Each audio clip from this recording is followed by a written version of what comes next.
Welcome to the Pennsylvania Railroad Middle Division in HO scale.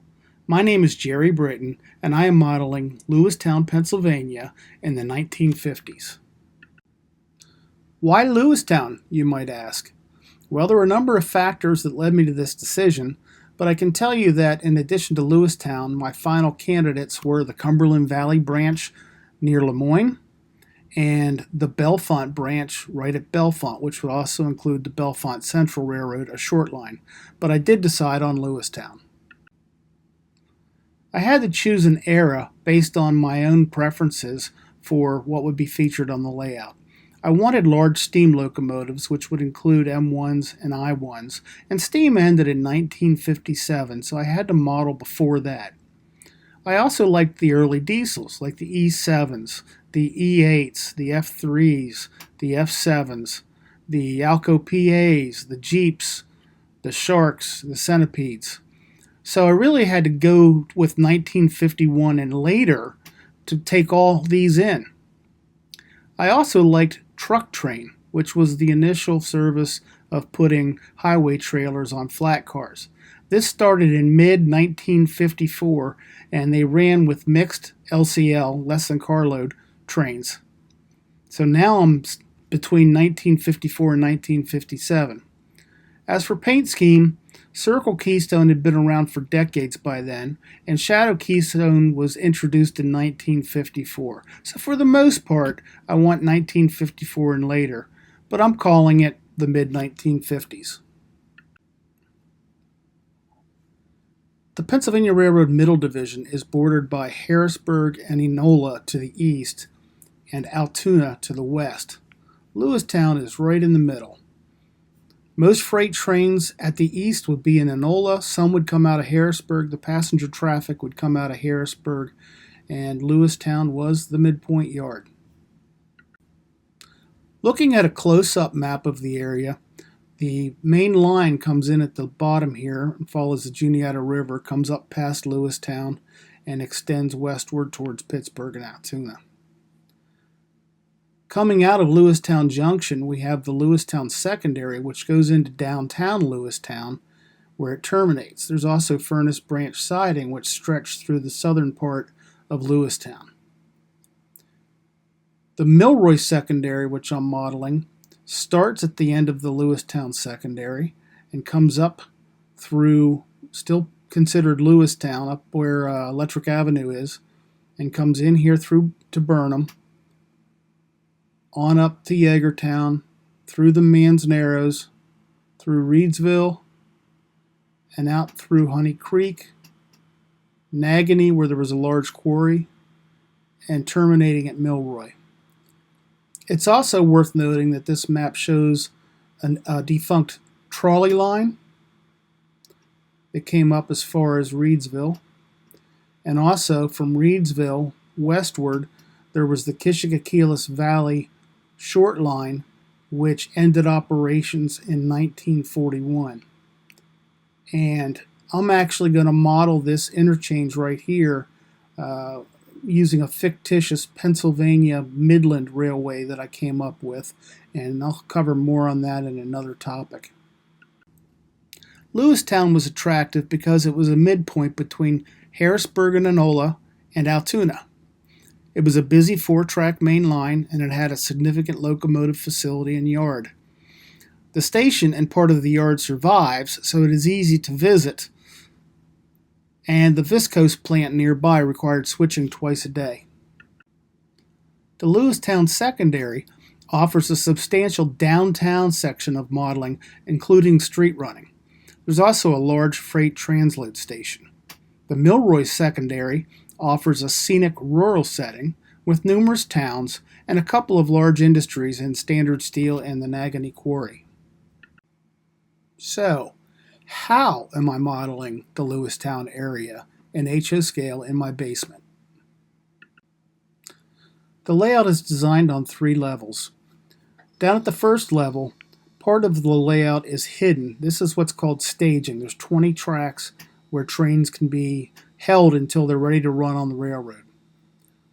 When they come from the east, they will enter right at Lewistown. This is where the Railway Express Agency is, the passenger station, and the interchange with the local yard through here, and then past Lewis Tower, across the Granville Bridge, and through the town of Ryde over here, and then they go back into staging. Here's the Lewistown yard, and the American Viscose Company will be modeled back in here, and the Lewistown secondary leaves the yard behind the station and goes into what's called a helix. It's a circle of track that rises 4 inches every time it goes around. So a train would make 2 laps, and then they're going to come out on the second level, which is downtown Lewistown. Coming off the helix, trains cross the Juniata River and they head down the center of Water Street in downtown Lewistown. They pass the Lewistown Hotel, the Man Edge Tool Company, the Franciscus Company, the freight station, the Chestnut Street station, which was out of service by this time, but it was still there, and Menino's Bananas. On the south side was M.W. Brandt, a Montgomery Ward warehouse, Lewistown Frozen Foods, more commonly known as Cobles, the Hoffman Company, and the Texas Company. Perhaps some of these names are familiar to you.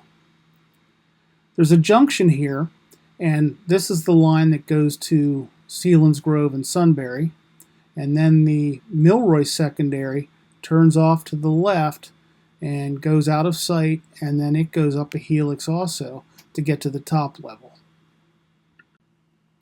Arriving at the top level, trains come out of a hidden area here, and they cross the Fish Creek at the Spunagle Yeager Milling Company, which was just off of Electric Avenue. There's a defunct fertilizer plant there now, but back in the day it was a milling company. The tracks then cross the stairway, and they arrive in Burnham, and they pass the J.H. Miller Sand Plant and Kowalczyk Salvage, and the Burnham Station, the Suburban Atlantic Gas Company, Standard Steel, and J.M. Yeager once they're up in Yeagertown. And there's a very visible bar called Katie's that most of the locals know about. You then go through Manzaneros, and there's a temporary connection just short of Reedsville that goes out to Milroy, and I'll discuss that a little bit later. Once you get out to Milroy, we have N.O. Rearick, the Milroy Feed and Grain, and the Milroy Station.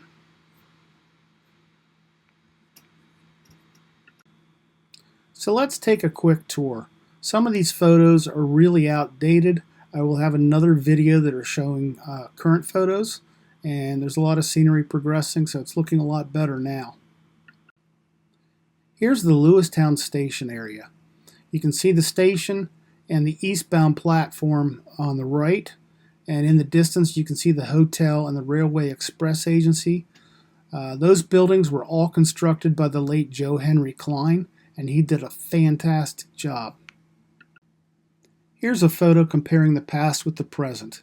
At upper left is a photograph from 1955-1956 time frame of a consolidation waiting to enter the yard. At lower right is that same representation on my model railroad. Although it's not lit well, it is the same locomotive number as well. Here's a shot of the Lewistown yard, a work in progress. Here we have the Roundhouse Road area. In the foreground is the 4-track main line. Behind that is what the crews called the upper yard, which is where cars were interchanged between the main line and the Lewistown yard. Behind the short hill is Roundhouse Road, and I've confirmed with locals that it was still a dirt road in the early 1950s. Here is my rendition of the Granville Bridge, which has half of the Lewistown interlocking on top of its bridge deck. This plaster casting is 8 feet long and is an exact match in dimensions for the Granville Bridge. I have been working on staining it and making it look like the prototype, and there's a separate video that shows where I'm at on that project. A prominent feature in Yeagertown was the Yeager Mill up on the hill. I didn't have room to actually model the building, but I got a photograph from the Library of Congress and I mounted it on my backdrop, and it looks pretty realistic. Here we have a compressed version of Man's Narrows. You can see the railroad crossing the Kish Creek in the foreground and wrapping around the far side. There used to be a water tower over there. If you walk back in there today, you can find the foundation of that tower. And we have Route 32222 coming through the Narrows. This is before the highway was first constructed in the 1950s. Earlier I mentioned the temporary connection between Man's Narrows and Milroy. I plan to eventually put a peninsula into the center of the room, and on level 1 this will allow me to complete furnace branch siding, which extended through the south side of Lewistown.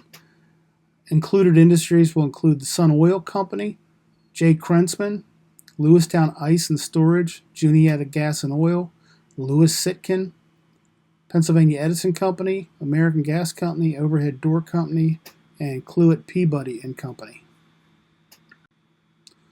On level 3 of the addition, I will include the Y at Kish Junction, Reedsville, where the station was, coming through the rural area of Honey Creek, wrapping around and putting in the giant Nagany Quarry, and then the road will curve into the existing layout at Milroy.